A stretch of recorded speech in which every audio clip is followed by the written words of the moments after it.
So, Mr. Nastios, again, would you consider yourself liberal or woke in any way? No. Okay, great. Do you believe that USAID is a criminal agency plagued by waste, fraud, and abuse? No. And on February 4th, nearly the entire USAID workforce was notified that they were being placed on administrative leave. Mr. Natsios, would you say that removing the majority of the staff responsible for overseeing USAID's programs increases or decreases the risk of waste, fraud, and abuse? Well, it increases it because the oversight of AID officers are there for oversight. That's what they do. 40% of the staff of AID are compliance officers. They spend all day trying to make sure these things don't happen. They do happen sometimes because of where we work. And the USAID Inspector General agreed with you as the ranking member entered into the record, stated that all of USAID's oversight controls are largely non-operational. But instead of addressing this problem, Trump actually fired the Inspector General, who released this report the very next day.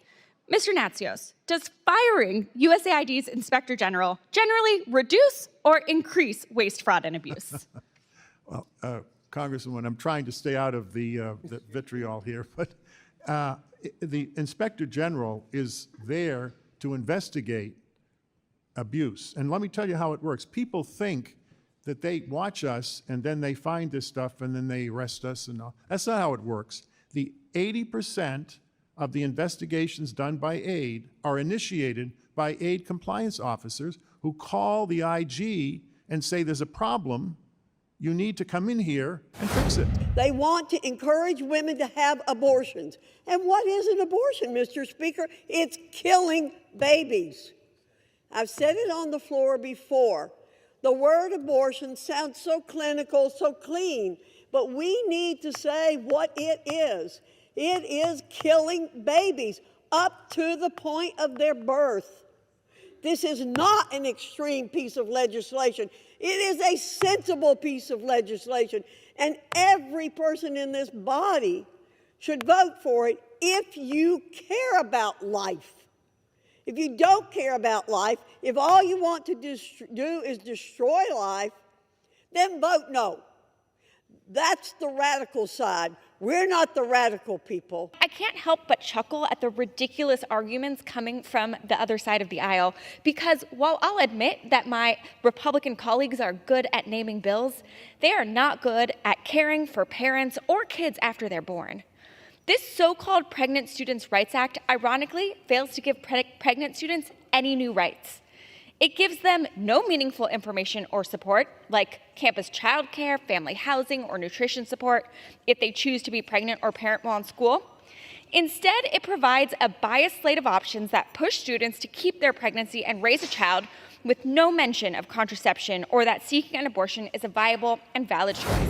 Whereas on November 1st, 2023, during a speech on the House floor, Representative Brian Mast stated that, quote, there are very few innocent Palestinian civilians. I would encourage the other side to not so lightly throw around the idea of innocent Palestinian civilians, as is frequently said. I don't think we would so lightly throw around the term innocent Nazi civilians during World War II. I would ask that it be looked at through that lens, that there's not this far stretch to say there are very few innocent Palestinian civilians. I haven't seen the videos of the innocent Palestinian civilians that were out there trying to protect the Israelis, that were out there trying to stop the attacks, trying to get the captives returned instead of being taken into tunnel systems. Representative Brian Mast's comments regarding innocent Palestinian civilians in Gaza are dehumanizing, inflammatory, unacceptable, and can be reasonably construed as inviting the targeted murder of innocent Palestinians, fanning the flames of violence in the Middle East, and violating the international rules of war. Now, therefore, be it resolved that Brian Mast be censured. Madam Speaker, pursuant to Clause 2A1 of Rule 9, I rise to give notice of my intention to raise a question of the privileges of the House. The form of the resolution is as follows: House Resolution 846, censuring Representative Brian Mast. Under Rule 9, a resolution. Whereas Representative Brian Mast served honorably in the United States Army with distinct sacrifice, dedication, and bravery. Whereas Representative Brian Mast has repeatedly made inflammatory statements regarding innocent Palestinian civilians in Gaza who are in harm's way through no fault of their own as a result of horrific terrorist attacks conducted by Hamas on October 7, 2023. Whereas Representative Brian Mast's refusal to distinguish innocent Palestinians from Hamas terrorists is false, misleading, dehumanizing, dangerous, and unbecoming of a member of Congress. Whereas on October 19, 2023, during a House Foreign Affairs Committee markup, Representative Brian Mast emphatically asserted that any urgently needed humanitarian aid for innocent Palestinian civilians who are in harm's way through no fault of their own should, quote, be slowed down, and that there should be, quote, every effort made to slow down any perceived assistance. Because I would challenge anybody in here to point to me which Palestinian is Hamas and which one is an innocent civilian.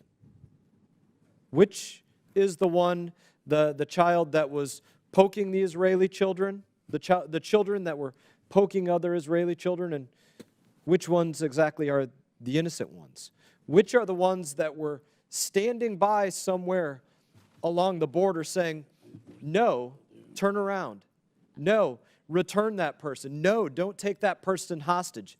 No, don't conduct that rape, that murder, that beheading, that whatever.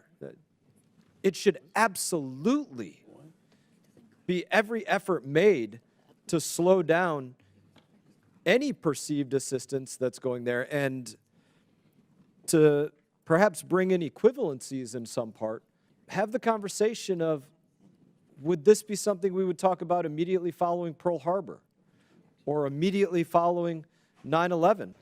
Whereas on October 19, 2023, during the same House Foreign Affairs Committee markup, Representative Brian Mast stated that terrorism is, and I quote, absolutely supported by the Palestinian people from elementary school all the way up into the elderly. Whereas on November 1st, 2023, during a speech on the House floor, Representative Brian Mast inexcusably. The House will be in order. The gentlewoman is recognized. Whereas on November 1st, 2023, during a speech on the House floor, Representative Brian Mast inexcusably compared innocent Palestinian civilians, including children, who are often used as human shields by Hamas terrorists, to Nazi collaborators that perpetrated the Holocaust against the Jewish people. Whereas the horrific crime against humanity perpetrated by Nazis that resulted in the murder of more than 6 million Jews during the Holocaust should never be trivialized. Whereas on November 2nd, 2023, Representative Brian Mast again incorrectly conflated innocent Palestinian civilians with Hamas terrorists by tweeting a video of a Hamas leader and asserting that, I quote again, a two-state solution means making a state out of these murderous terrorists who are openly calling for the atrocities of October 7th to be committed over and over again. Whereas Representative Brian Mast's repeated conflation of innocent Palestinian civilians with Hamas terrorists sends a message to the world that violence against all Palestinians is legitimate and risks the incitement of brutal attacks across the Middle East region, including settler violence in the West Bank and Hezbollah aggression in northern Israel. Whereas instances of anti-Arab hate and Islamophobia have been on the rise, including the hate-fueled murder of Wadia El-Fayyoumi, a 6-year-old Palestinian American who was stabbed to death in his home in Illinois on October 15, 2023 because of his identity. And whereas Representative Brian Mast's comments regarding innocent Palestinian civilians in Gaza are dehumanizing, inflammatory, unacceptable, and can be reasonably construed as inviting the targeted murder of innocent Palestinians, fanning the flames of violence in the Middle East, and violating the international rules of war. Now, therefore, be it resolved that Brian Mast be censured. I'm aghast. I'm just aghast at how this bill is being characterized. It's being called an extreme piece of legislation.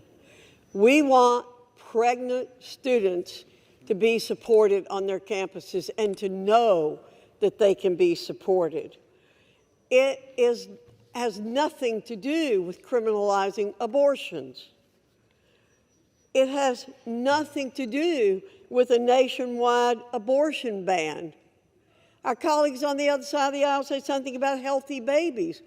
what is better than this? We need pregnant women to have good resources and good health care so they can have healthy babies.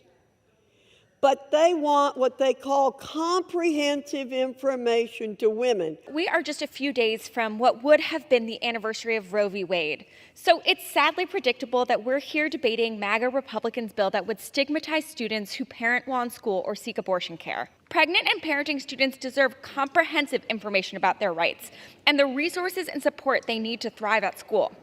What they don't need is lectures about their choices. They don't need obstacles to accessing abortion and the full spectrum of health care, and they certainly don't need this condescending legislation that's more interested in advancing an anti-abortion agenda than genuinely helping students. The decisions about keeping a pregnancy to term and raising a child are serious, private, and personal. Women denied an abortion are 4 times more likely to live below the federal poverty line. They're more likely to be evicted, go bankrupt, and have debt. They're more likely to stay in contact with a violent partner and raise the resulting child alone. And their children's financial well-being and development are more likely to suffer too. I now recognize the representative from California, Ms. Jacobs. Thank you, Mr. Chairman. First of all, a question for my colleagues. I know all of us probably remember Ebola from the 2014 outbreak that President Trump, a private citizen at the time, was particularly outspoken about and terrified of. For those of you who don't remember, Ebola is a disease that has about a 41% fatality rate, no vaccine, no treatment. It causes vomiting, muscle pain, and hemorrhagic bleeding. Pretty bad. I'd like all of my colleagues, please raise your hand if you would like Ebola in the United States. No one? You say your question again? Would you like Ebola in the United States? I'm glad the Trump administration approved Ebola response in Yes, their waivers. on that point, I ask for unanimous consent to enter into the record a New York Times article, "Life-Saving Aid Remains Halted Worldwide Despite Rubio's Promise." So ordered, but it's not if you want to see the list. And on Tuesday, Elon Musk, the billionaire tech entrepreneur empowered by President Trump to combat the agency, I'm quoting the article now, told reporters in the Oval Office that the administration had turned on funding for Ebola prevention and for HIV prevention.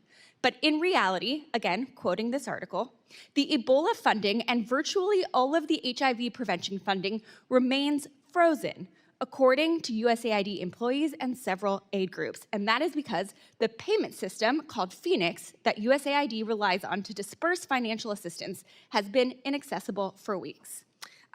So as you may know, Mr. Natsios, the outbreak of diseases, infectious diseases, is one of the big things that USAID helps to prevent, which is why I think we all should be so horrified that because of Elon Musk's illegal takeover of USAID, USAID is no longer able to screen travelers at airports leaving Uganda, where there is currently an Ebola outbreak that Americans have already been infected by.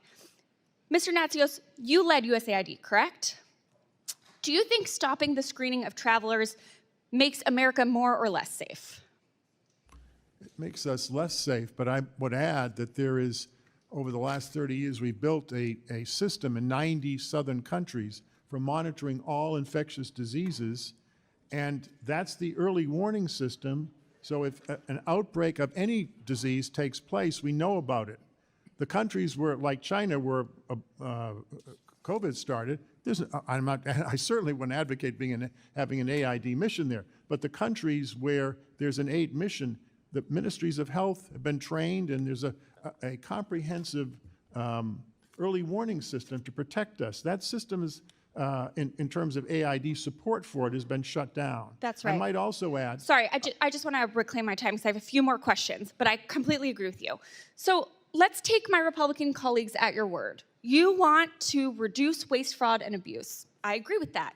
You want to reform how USAID does its work. I agree with that too. In fact, I have bipartisan legislation to do that I'm happy to work with you, Mr. Mast, on. Just to clarify, not only is this freeze endangering Americans, but Trump and Musk's argument for stopping this assistance to reduce waste, fraud, and abuse is a complete lie because they are doing the opposite.